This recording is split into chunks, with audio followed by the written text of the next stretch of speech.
ஆரம்பிக்கலாமா? தலைவர், முதல்வர் இப்போ அப்பான்னு சொல்றாங்களே.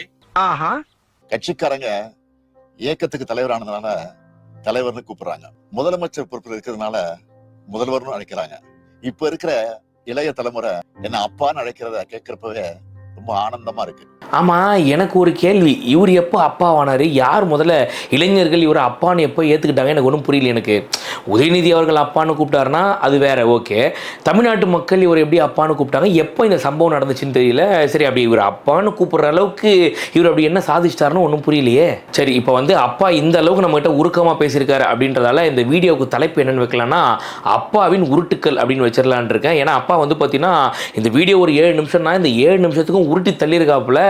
இதை தாண்டி பல உருட்டுகளும் நடந்திருக்கு. என்னன்றது அப்பாவை பற்றி இந்த வீடியோவில் ஃபுல்லாக பார்க்க போகிறோம். கண்டிப்பாக சொல்கிறேன், இந்த வீடியோவோட முடிவில் ஒரு சில விஷயங்களை தெரிஞ்சுக்கிட்டு தான் நீங்கள் போவீங்க அப்படின்னு சொல்லுவோம். ஸோ அதனால் வீடியோ ஸ்கிப் பண்ணாமல் ஃபுல்லாக பாருங்கள். Hi my dear friends and families, welcome to voice of Lingesh.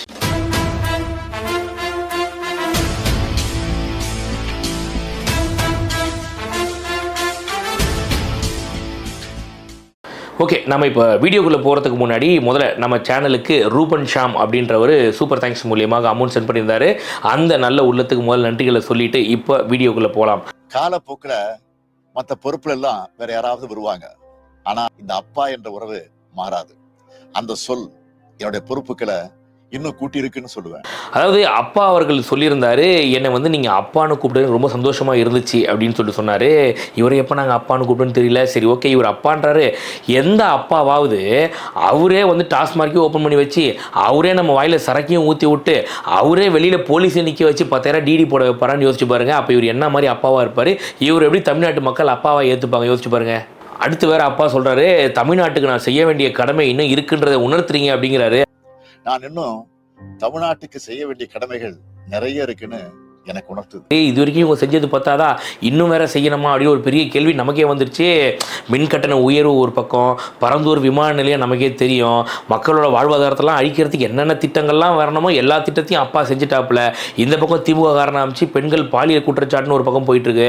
அந்த பக்கம் ஈசிஆரில் பார்த்தீங்கன்னாக்கா வழிமறைச்சி ஒரு பக்கம் அச்சுறுத்துறது, இந்த மாதிரி வேலையும் திமுக காரங்க பண்ணுறது. இதெல்லாம் நம்ம கேட்டோன்னு வச்சுக்கோங்களேன், இவங்க வீணா எங்கள் மேலே பழி போடுறாங்க அப்படின்னு சொல்லிட்டு பச்சையாக அப்படியே சப்பக்கட்டு கட்டுவாங்க இவங்க. காலப்போக்கில் மற்ற பொறுப்புல எல்லாம் வேற யாராவது வருவாங்க. ஆனா இந்த அப்பா என்ற உறவு மாறாது. அந்த சொல் என்னுடைய பொறுப்புகளை இன்னும் கூட்டி இருக்குன்னு சொல்லுவேன். அப்பனா இவனா இதுல வேற அவர் சொன்னார் பாருங்க, பெண்களுக்கு அரணா இருப்பேன் அப்படின்லாம் வேற சொன்னாரு. அதாவது பெண்களுக்கு எதிரான பாலியல் குற்றச்சாட்டுகளுக்கு சட்டம் வந்து ரொம்ப கடுமையான தண்டனைகள்லாம் கொண்டு வர போறாராம் இவரு. என்ன தண்டனை தான் ஒன்றும் புரியல. பெண்களுக்கு எதிரான பாலியல் குற்றங்கள் சம்பந்தமா நிறைய செய்திகள் இப்பெல்லாம் வருதே. பெண்களுக்கு எதிரான குற்றங்கள்ல நம்ம உடனடியா ஆக்ஷன் எடுக்கிறோம். தவறு செய்யறவங்க யாரா இருந்தாலும் கைது செய்யறோம். பாலியல் குற்றங்களுக்கு இன்னும் கடுமையான தண்டனைகளை வழங்குவதற்கு சட்டமன்றத்துல நானே சட்டம் கொண்டு வந்திருக்கிறேன். சிறப்பு நீதிமன்றங்களை கொண்டு வந்திருக்கிறோம். சீக்கிரம் தண்டனை வாங்கி கொடுக்கிறோம். பாலியல் குற்றங்கள் செய்யறவங்க அவங்க வீட்டுல இப்படி ஒரு குற்றம் நடந்தா எப்படி எதிர்கொள்வாங்கன்னு நினைச்சு பாக்க. முதல்ல இந்த ஞானசேகரன் கேஸ்ல நம்ம பார்த்துருப்போம்ல, இவங்க எந்த அளவுக்கு ஒரு அமைதி காத்துட்டு இருந்தாங்க அப்படின்னு சொல்லிட்டு. ஏங்க இவங்க உங்க கட்சிக்காரங்க அப்படின்னும் போது அவங்க கட்சியே இல்லை அப்படின்னு ஆரம்பத்தில் சொன்னவங்க, அதுக்கப்புறம் பார்த்தீங்கன்னாக்கா அந்த பொண்ணையே அங்கே உட்காந்துருந்து அத்தனை மணிக்கு அந்த பொண்ணுக்கு என்ன வேலைன்னு அப்படி பேச ஆரம்பிச்சிட்டாங்க. சரிங்க, இவன் மேலே பல குற்றங்கள் இருக்காமே அப்படின்னாக்கா கமிஷனரை விட்டே சொல்ல வச்சாங்க, இவன் மேலே இந்த ஒரு கேஸை தாண்டி வேற கேஸே கிடையாது அப்படின்னு சொல்லிட்டு தானா உயர்நீதிமன்றம் வந்து இவங்களை காரி துப்பி இந்த கேஸை கையில் எடுத்து என்னங்க பண்ணுறீங்க அப்படின்னாக்கா இவர் வந்து பெண்களுக்கு நான் அரணா இருப்பேன் அப்படின்னு சொல்லிட்டு இந்த பக்கம் உள்ள போன்ட்டு இந்த ஞானசேகரன் மாதிரி ஆட்களை அனுப்பி விடுறது.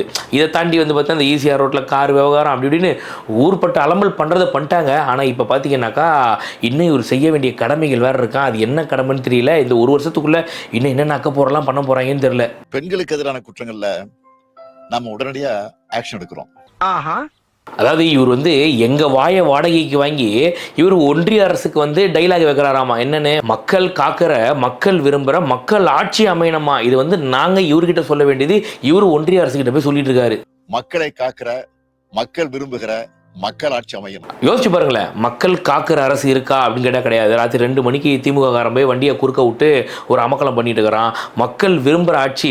அதாவது பொங்கலுக்கு பார்த்தீங்கன்னா 723 கோடி டாஸ்மாக் வருமானம், ஆனால் ரேஷன் கார்டுக்கு 1000 ரூபா கொடுக்குறதுக்கு இவங்ககிட்ட காசு இல்லை அப்படிங்கிறாங்க. இது மக்கள் விரும்புகிற ஆட்சியா? அதாவது மக்கள் ஆட்சி அப்படின்னாக்கா என்னன்னா கருத்து சுதந்திரம். அந்த கருத்து சுதந்திரம் இப்போ எங்கே இருக்குது? எதை ஒருத்தர் எவன் பேசினாலும் அடுத்த நிமிஷமே அவனை தூக்கி என்ன பண்ணலாம், கேஸை போடுவோன்ட்டு தான் பார்த்துட்டு இருக்காங்க. இந்த குண்டா சட்டம் போடுறது அப்படின்றது பார்த்தீங்கன்னா ரொம்ப எளிமையான முறையில் இப்போ போட ஆரம்பிச்சிட்டாங்க. எல்லாரும் மேலே ஈஸியாக இவங்களை எதிர்த்து யார் விமர்சித்தாலும் உடனே அவங்க மேலே ஒரு கேஸ் அப்படிங்கிற மாதிரி போயிடுறாங்க. இது மக்கள் ஆட்சியா? இப்போ பாருங்கள், மக்கள் காக்கிற ஆட்சியும் கிடையாது, மக்கள் விரும்புகிற ஆட்சியும் கிடையாது, மக்கள் ஆட்சியும் கிடையாது. இது எல்லாம் வந்து நாங்கள் இவர்கிட்ட கேட்க வேண்டியது இவர் போய் ஒன்றிய அரசுகிட்ட கேட்டுட்டு இருக்காரு. மக்களை காக்கிற, மக்கள் விரும்புகிற மக்கள் ஆட்சி அமையணும். எனக்கு ஒரே ஒரு விஷயம் தான், அதாவது இங்கே இருக்கக்கூடிய பொதுமக்களாக இருக்கட்டும் இல்லை இந்த அரசாங்கத்துக்கிட்டேயும் நான் கேட்குற ஒரே கேள்வி என்னென்னா, இன்னைக்கு இளைஞர்கள் அப்படின்றது ரொம்பவே ஒரு முக்கியமான ஒரு பங்கு வகிக்கிறாங்க நம்மளோட வளர்ச்சிக்கு அப்படின்னு சொல்லும்போது. அப்படி இருக்கும்போது அந்த இளைஞர்கள் நல்வழிப்படுத்துறதுல இந்த அரசாங்கத்துக்கு எந்த அளவுக்கு ஒரு பங்கு இருக்கணும்னு யோசிச்சு பாருங்க. ஆனால் இவங்க என்ன பண்ணுறாங்கன்னா, இவங்க வந்து இந்த போதைப் பொருட்களை அதிகமாக உள்ளே கொண்டு வர்றது, அதை வந்து மக்களிடையே பரப்புறது, இதில் மட்டுமே தான் ஃபோக்கஸாக இருக்காங்க. பல முதலாளிகளை உள்ளே கொண்டு வந்து இவங்க இதில் ஃபோக்கஸ் பண்ணுறாங்களே தவிர இந்த இளைஞர்கள் நல்வழிப்படுத்துறதுல எந்த ஒரு நோக்கமே கிடையாது. இப்போ நான் வந்து பார்த்தீங்கன்னா போன ஞாயிற்றுக்கிழமை ஒரு நிகழ்ச்சிக்கு என்னை வந்து கூப்பிட்டுருந்தாங்க. அப்போ நாங்கள் போகும்போது ஒரு விஷயத்தை பார்த்தேன். மக்கள் வந்து அங்கே, அதாவது அந்த ஏரியா ஒரு பகுதி மக்கள் வந்து ஃபுட்பால் டோர்னமெண்ட் நடத்துகிறாங்க. அது இதில் என்னடா இருக்குது பெரிய விஷயம் அப்படின்ற மாதிரி தான் நானும் இருந்தேன். ஆனால் உண்மையே பார்த்தீங்கன்னா அதுக்காக அங்கே வந்து உழைச்ச ஒரு சிலர் இருக்கு இல்லையா, இது டீட்டெயிலாக நான் உங்களுக்கு சொல்கிறேன் பாருங்கள். இந்த தமிழக வெற்றி கழகத்தை சார்ந்த ஒரு சில தொண்டர்கள், நண்பர்கள், இவங்க என்ன பண்ணுறாங்கன்னாக்கா, அந்த அவங்க இருக்க அந்த பகுதி மக்களை வந்து அங்கே இருக்க இளைஞர்களை வந்து தவறான பாதையில் போகக்கூடாது, அவங்களோட மைண்டை வந்து டைவர்ட் பண்ணக்கூடாது. ஏன்னா இன்றைக்கி வந்து ஒருத்தன் ஃபோனை பார்க்குறான் அப்படின்னாக்கா அவனோட மைண்ட் எங்கே போகுது, அவன் என்னத்தை பார்க்குறான், நல்லதா கெட்டதான்றது தெரியாது நமக்கு. அதை பார்த்து முடிச்சதுக்கப்புறம் அவன் மைண்ட் எங்கே போகுதுன்னு.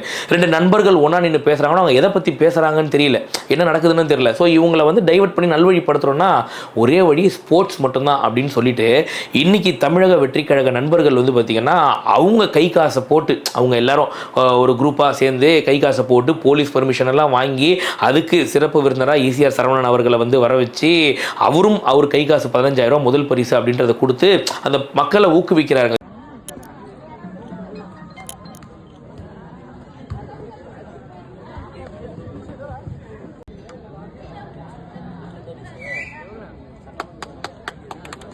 இது எங்கன்னா இந்த ஆலந்தூர் தொகுதிக்கு உட்பட்ட ஐயப்பந்தாங்கல் அப்படின்னு சொல்லிட்டு போரூர் அடுத்த ஐயப்பந்தாங்கல் அந்த ஏரியாவில் அங்கே இருக்கக்கூடிய விக்னேஷ் அப்படின்ற ஒரு நபர் வந்து இது எல்லாத்தையும் ஏற்பாடு பண்ணுறாரு.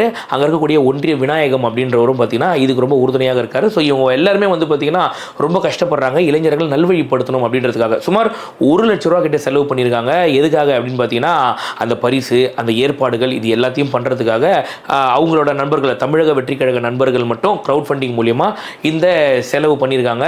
எதுக்காக? இளைஞர்கள் வந்து தவறான பாதையில் போயிடக்கூடாது, இந்த ஸ்போர்ட்ஸ் அப்படின்றது எல்லாருக்குமே வந்து போய் சேரணும். இந்த மாதிரி நம்மளும் விளையாட கற்றுக்கிட்டோம்னா நம்மளும் இந்த மாதிரி ப்ரைஸ் ஜெயிக்கலாம். நல்லா பார்த்துக்கோங்க, தோக்குறவன் வந்து அடுத்து எப்படி ஜெயிக்கலான்றது யோசிப்பான், ஜெயிச்சவன் என்ன பண்ணுவான்னா அடுத்து கட்டத்துக்கு எப்படி போகலாம் அப்படின்றது யோசிப்பான். ஸோ இவங்க வந்து இந்த தமிழக வெற்றி கழக தோழர்கள் வந்து பார்த்தீங்கன்னாக்கா அந்த பகுதி மக்களை வந்து நல்வழிப்படுத்தணும் அப்படின்றதுக்காக எடுத்த முயற்சி இருக்கு இல்லையா, உண்மையிலே சொல்கிறேன், கண்டிப்பாக அதுக்கு ஒரு பெரிய பாராட்டுகளை கொடுத்தே ஆகணும். அதுவும் குறிப்பாக அந்த விக்னேஷ், இன்னும் நிறைய பேர் வந்து பார்த்தீங்கன்னா இதில் இன்வால்வ் ஆயிருக்காங்க, பல பேரோட பேர் எனக்கு தெரியாது. ஸோ அதனால் அந்த விக்னேஷ் அப்படின்ற அந்த நபருக்கு ஒரு பெரிய பாராட்டுகள். இதை தாண்டி விநாயகம் அந்த ஒன்றியம் அவரும் அந்த இடத்துல எல்லா ஏற்பாடுகளும் பண்ணார்.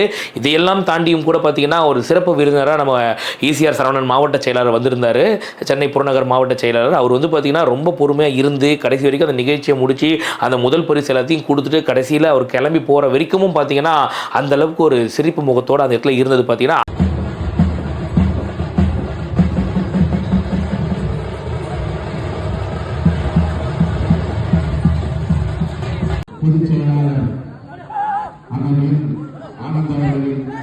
அந்த பகுதி தமிழக வெற்றி கழக தொண்டர்கள் இருக்காங்க இல்லையா, அந்த ஐயப்பந்தாங்கல் பகுதிக்கு உட்பட்ட அந்த நண்பர்கள், அவங்க வந்து பார்த்திங்கன்னா அந்த அளவுக்கு இவ்வளோ செலவையும் பண்ணி நைட்டும் பகலுமா கஷ்டப்பட்டு அந்த நிகழ்ச்சியை நடத்தி முடிக்கிறதுக்கு அவங்க பட்ட பாடு இருக்கு இல்லையா, உண்மையில் அதை நேராக நின்று அங்கே பார்க்கும்போது இவங்களுக்காக கண்டிப்பாக ஒரு வீடியோ ஒன்று பண்ணணும் அப்படின்னு தோணுச்சு எனக்கு. உண்மையிலே அதுக்காக தான் சொல்கிறேன்.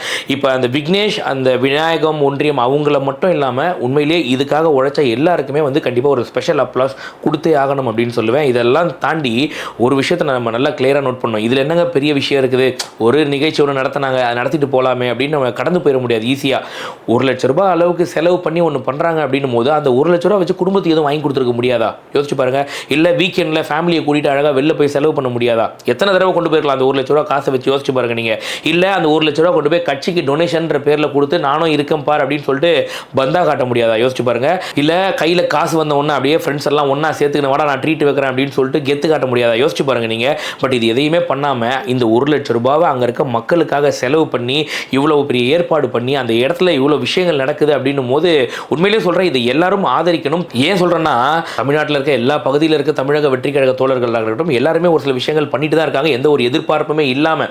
ஆனால் அது மக்களிடையே போய் சேர மாட்டேங்குது. கண்டிப்பாக இது சேர்றதன் மூலியமாக நீங்கள் விளம்பரப்படுத்துகிறோம் அப்படின்னு நினச்சிக்கவே வேண்டாம். இதை பார்த்து 4 பேர் திருந்துவான், 4 அரசியல் கட்சிகள் இதை பார்த்து சரி நம்மளும் இந்த மாதிரி இனிஷியேட் எடுப்போம் அப்படின்னு பண்ணணுன்றதுக்காக தான் நான் சொல்கிறேன். இதை நீங்கள் செய்கிற நல்லதை வெளியில் தெரியப்படுத்துங்க அப்படின்னு சொல்கிறேன். ஏன்னா இன்னைக்கு இருக்க அரசியல் கட்சிகள் வந்து மக்கள்கிட்ட பொய்யான வாக்குறுதிகளை கொடுத்து வெறும் மக்கள்கிட்ட ஓட்டு வாங்கினா மட்டும் போதும் அப்படின்றதுல மட்டும் குறிக்கோளாக இருக்காங்க. இதன் மத்தியில் மக்கள் மேலே அவங்களுக்கு அக்கறை இல்லைன்றது மட்டும் நல்லா தெரியுது. இதை மக்களுக்கு நல்லது பண்ணுற உங்களை மாதிரி கட்சிகள் வெளியில் தெரியப்படுத்தணும். ஏன் சொல்கிறேன்னா, நல்லதே பண்ணால் கூட இவங்க கெட்டது தான் பண்ணுறாங்க அப்படின்னு சொல்லிட்டு தவறாக போர்ட்ரேட் பண்ணுற இடத்துல நம்ம பண்ணுற நல்லதை நாம தான் வெளில சொல்லி ஆகணும். அந்த கட்டாயத்தில் நம்ம இப்போ இருக்கோம். அதாவது தமிழக வெற்றி கழகத்தை பொறுத்த வரைக்கும் அவங்க டீசன்ட் பாலிடிக்ஸ் பண்ணணும்னு தான் நினைக்கிறாங்க. அவங்க எந்த ஒரு அரசியல் கட்சியுமே விமர்சிக்கணும், இதை கட்சி பண்ணுற தவறுகளெல்லாம் எடுத்து சொல்லி நம்ம அரசியல் பண்ணணும்னு நினைக்கல அவங்க. ஆனால் சூழ்நிலை எப்படி ஆயிடுது அப்படின்னு பார்த்தீங்கன்னாக்கா, அவங்க வழியில் போகிறவங்கள கூட குறுக்க போய் சும்மா வாண்டடாக சண்டைக்கு இழுக்கிற மாதிரி ஒரு விஷயம் பண்ணிட்டு இருக்காங்க. இன்றைக்கி இந்த திமுக, இந்த நாம் தமிழர் கட்சி, இந்த மாதிரியான ஒரு சில வேலைகள் அதனால தான் வேறு வழி இல்லாமல் இவங்களும் சரிக்கு சமமாக பேச வேண்டிய ஒரு கட்டாயம் ஏற்பட்டு தவிர மற்றபடி இந்த சாக்கடை அரசியலுக்குள்ளே இவங்க இறங்கணும் அவசியமே கிடையாது. மக்களுக்கு நல்லது செய்ய வந்திருக்காங்க, அது நல்லதை மட்டும் செய்யணும்னு தான் இவங்க பார்க்குறாங்க. ஆனால் இவங்களை அதை செய்ய விட மாட்டாங்க. அதனால தான் ஒரு சில தமிழக வெற்றி கழக தொண்டர்கள் வந்து ஆவேசப்பட்டு பேசக்கூடிய விஷயங்கள் நடந்தது. இது மக்களுக்காக நான் சொல்லி புரிய வைக்கிறேன். ஏன்னா இன்றைக்கி சீமானவர்கள் நம்ம சொல்கிறோம் இல்லையா, இதே சீமானவர்கள் எத்தனை ஏரியாவில் இருக்க இளைஞர்களுக்கு இந்த மாதிரி வந்து ஸ்போர்ட்ஸில் ஊக்குவிக்கிற மாதிரி ஒரு நிகழ்ச்சி நடத்திருக்காரு. யோசிச்சு பாருங்க நீங்கள். அவரை பொறுத்த வரைக்கும் என்னென்னா, பேச்சு போட்டி ஏதாவது வச்சிங்க அப்படின்னாக்கா ஒலிம்பிக்ஸில் வேணால் பேச்சு போட்டி வேணால் ஒரு ஸ்போர்ட்ஸாக வச்சுருங்க, நாங்கள் கோல்டு மெடலாக வாங்கி கொடுத்துருவோம்னு சொல்லிட்டு அண்ணனின் உருட்டு கதைகள், தம்பியின் திருட்டு கதைகள்னு ஏதாவது ஒன்று சொல்லி ஒப்பேத்துவாரே தவிர மக்கள் நல்வழிப்படுத்துறதுல எந்த ஒரு முயற்சியும் கிடையாது. திமுகவே கூட எடுத்துக்கோங்களேன், நீங்கள் 2000 கோடி ரூபா கொடுத்து கார் ரேஸ் நடத்துகிறாங்க. அதனால் மக்களுக்கு இளைஞர்களுக்கு என்ன பயன்? யோசிச்சு பாருங்கள். இப்போ ஒரு பகுதி மக்களுக்கு நீங்கள் குறைஞ்சது ஒரு ₹1,00,000 இல்லை 50,000 கூட செலவு பண்ணி நீங்கள் ஒரு ஃபங்க்ஷன் நடத்துறீங்கன்னா இந்த 200 கோடி ரூபாய்க்கு எத்தனை ஊரில் இருக்க மக்களை நீங்கள் ஸ்போர்ட்ஸில் நல்வழிப்படுத்திருக்க முடியும்? யோசிச்சு பாருங்கள். இந்த 200 கோடி ரூபா கார் ரேஸால் மக்களுக்கு என்ன லாபம்? யோசிச்சு பாருங்கள். வெளிநாட்டு முதலாளிகளை வந்து இங்கே நாங்கள் இந்த அளவுக்கு பண்ணுறோன்னு கொண்டு வந்து அவங்களை இன்வெஸ்ட் பண்ண வைக்கிறதுக்கான ஒரு அரசியல் யுக்தி, வேறு ஒன்றும் கிடையாது. இது மக்களோட வளர்ச்சி கிடையாது, மக்களோட வீழ்ச்சின்னு தான் சொல்லுவேன் நான். ஸோ நான் இப்போ வீடியோவோட இறுதியில் சொல்ல வரது என்ன அப்படின்னு பார்த்தீங்கன்னாக்கா, நாங்கள் வந்து பெண்களுக்கு அரணாக இருப்பேன் அப்படின்னு சொல்கிறதாலேயோ, போதையின் பாதையில் போகாதீங்க அப்படின்னு சொல்கிறதாலேயோ மக்களுக்கு நல்லது நடந்துடாது. மக்களுக்கு நல்லது பண்ணணும்னா அதுக்கு என்ன பண்ணணுமோ அதை பண்ணுங்க அப்படின்னு சொல்லுவேன். அப்படி உங்களுக்கு தெரியலன்னா தமிழக வெற்றி கழக தொண்டர்கள்கிட்ட கேட்டு தெரிஞ்சுக்கோங்க அப்படின்னு தான் சொல்லுவேன். அதே மாதிரி அண்ணன் சீமான் இருக்காரு, நாம் தமிழர் கட்சி. ஆக்சுவலாக அது கட்சி இல்லை, ஒரு நாடக கம்பெனி. அதை வந்து இவங்க கட்சின்னு மாற்றி வச்சுருக்காங்க. அவருக்கும் நான் சொல்கிறது என்னென்னா, நீங்கள் வந்து இந்த பேச்சு போட்டியில் கொடுக்குற ஆர்வத்தை இளைஞர்களை நல்வழிப்படுத்துறதுல கொஞ்சம் இருக்கட்டும் அப்படின்னு சொல்லுவேன். ஏன்னா முழுக்க பார்த்தீங்கன்னா மக்கள் இன்றைக்கி ரொம்ப தெளிவாயிட்டான். ஒரு கட்டத்தில் நீங்கள் பேசுனது உருட்டு கதைகளை நம்ப ஆரம்பித்தானே தவிர இன்றைக்கி ரொம்ப தெளிவாக இருக்காமல் நீங்கள் பேசுகிறதுல எது உண்மை எது பொய்ன்றது எல்லாத்தையும் பிரித்து பார்க்க ஆரம்பிச்சிட்டான். இன்னும் பழையபடியே நீங்கள் பேசிகிட்டு இருக்காதீங்க அப்படின்னு சொல்லுவேன். ஸோ மக்களை நல்வழிப்படுத்துறதுக்கு என்னவோ அதை பண்ணுங்கள். அதனால் உங்கள் வாய்க்கொழுப்பெல்லாம் திமுக அந்த மாதிரி கட்சிகள்கிட்ட காட்டுங்க, தமிழக வெற்றி கழகத்துக்கிட்ட காட்டாதீங்க அப்படின்னு தான் சொல்லுவேன் நான். ஸோ வீடியோவோட இறுதியில் அகைன் நான் சொல்கிறது என்னென்னாக்கா, இந்த ஐயப்பந்தாங்கல் பகுதிக்கு உட்பட்ட ஏரியாவில் இந்த ஃபுட்பால் டோர்னமெண்ட் நடத்தின அந்த விக்னேஷாக இருக்கட்டும், விநாயகமாக இருக்கட்டும், ECRP சரவணன் அண்ணனாக இருக்கட்டும், இன்னும் கூட பார்த்தீங்கன்னா நிறைய பேர் நைட்டும் பகலுமா இந்த ஒரு நிகழ்ச்சிக்காக கஷ்டப்பட்டு நிறைய ஏற்பாடுகள்லாம் பண்ணியிருந்தீங்க. அவங்க பேர்கள் எனக்கு தெரியல. ஸோ உண்மையிலே சொல்கிறேன், இந்த ஒரு நிகழ்ச்சி இந்த அளவுக்கு வெற்றிகரமாக நடந்துச்சு அப்படின்னாக்கா உங்கள் எல்லாரோட உறுதுணையோட தான். ஸோ அதுக்கு ஒரு பெரிய வாழ்த்துக்களை சொல்லிக்கிறேன். இதை வந்து உண்மையிலேயே மக்களுக்கு தெரியப்படுத்துங்க அப்படின்றத திரும்ப நான் சொல்லிட்டு இருக்கிறது. ஏன்னா வந்து நம்ம பண்ணுறது நல்லது கூட கெட்டதாக மாற்றுறாங்க அப்படின்னும் போது நம்ம பண்ணுற நல்லதை நம்மளே தாராளமாக சொல்லலாம். இது விளம்பரத்துக்காக கிடையாது, மக்கள் தெரிஞ்சுக்கணும், மற்ற அரசியல் கட்சிகள் என்ன மாதிரி போயிட்டு இருக்குன்றதை மக்கள் தெரிஞ்சுக்கணும் அப்படின்றதுக்காக. ஸோ இதை தெரியப்படுத்துறது தவறே கிடையாது. கண்டிப்பாக இதை தெரியப்படுத்துங்க அப்படின்னு சொல்லுவேன். கண்டிப்பாக உங்களோட பயணம் வெற்றியடைய வாழ்த்துக்கள் அப்படின்னு தமிழக வெற்றி கழக தொண்டர்களுக்கு நான் சொல்லிட்டு வீடியோ முடிச்சுக்கிறேன். இப்ப இருக்கிற இளைய தலைமுறை என்ன அப்பான்னு அழைக்கிறத கேட்கிறப்பவே ரொம்ப ஆனந்தமா இருக்கு.